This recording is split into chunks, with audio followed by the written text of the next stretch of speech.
Hello friends, आज આપણે જ્યોતિષ કિચનમાં વ્રત માટેના ઢોસા બનાવીશું।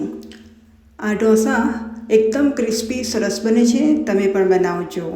ચાલો, એ માટે મેં અહીંયા ઘડી 1/4 કપ સાબુદાણા લીધા છે, જેને 2-4 મિનિટ જેવા આપણે શેકી લેવાના છે।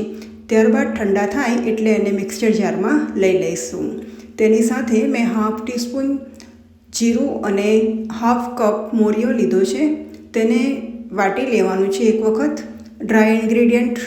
ત્યારબાદ તેમાં મેં સ્વાદ મુજબ મીઠું અને 2 તીખા મરચાં, એક આદુનો ટુકડો, 2 થી 3 ચમચી જેટલું આપણે અહીંયા દહીં લેવાનું છે। થોડું પાણી લેવાનું છે, અડધો કપ જેટલું પાણી લીધું છે મેં અહીંયા। હવે એમાં બટાકો નાખીશું અને લીમડીના પાન નાખી બરાબર ફેરવી લઈશું। એક બાઉલમાં આપણે એને કાઢી લઈશું।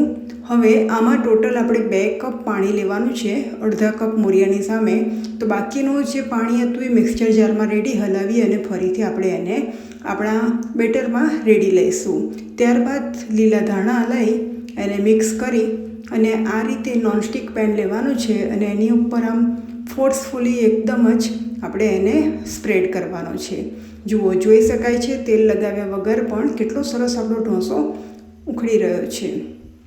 બિલકુલ તેલની પણ જરૂર પડતી નથી। જો તમે ઈચ્છો તો અહીંયા તેલ કે ઘી વાપરી શકો છો। જુઓ, નીચેની સરફેસ પણ કેટલી સરસ દેખાય છે। આ ઢોસા તમે ચટણી સાથે પણ ખાઈ શકો છો, કાં તો બટાકાના શાક સાથે પણ ખાઈ શકો છો। ખૂબ જ સરસ લાગે છે સ્વાદમાં પણ।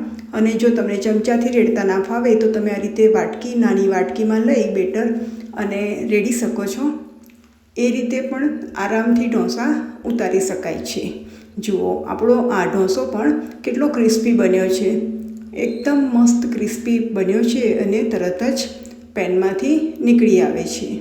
ચાલો, તમે પણ બનાવજો આ રીતે ઢોસા, અને તમારા ઢોસા કેવા બને છે એ મને જરૂર જણાવજો। જો તમને રેસીપી ગમી હોય તો ચેનલને લાઇક, શેર અને સબસ્ક્રાઈબ કરજો। તમારા મિત્રોને પણ શેર કરજો। Thank you for watching. આવજો।